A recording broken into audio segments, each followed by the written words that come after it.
छत्रपती संभाजीनगर जिल्ह्यात येत असलेल्या सोयगाव तालुक्यातील घाणेगाव तांडा येथे केंद्रीय मंत्री रावसाहेब दानवे यांनी सोमवार 25 मार्च रोजी बंजारा समाज बांधवांच्या पारंपरिक धुलीवंदन उत्सवात सहभाग दर्शविला।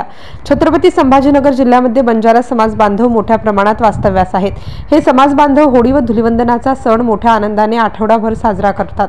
होळीच्या निमित्ताने बंजारा पुरुष महिलांना रंग लावतात तर महिला पुरुषांना काठीने मारतात। यावेळी पारंपरिक गीते सादर करून वृद्ध महिलांनी अतिशय गमती जमती करीत रावसाहेब दानवे यांना हळूवार काठी मारली। यावेळी उपस्थितांना हसू आवरता आला नाही। दानवे यांनीही हा प्रेमळ प्रसाद अत्यंत विनम्रपणे स्वीकारला व रीतिरिवाजाप्रमाणे त्यांना पैसेही दिले। हे दृश्य पाहून उपस्थित असलेल्या सर्वांमध्ये हास्य कल्लोळ उडाला होता।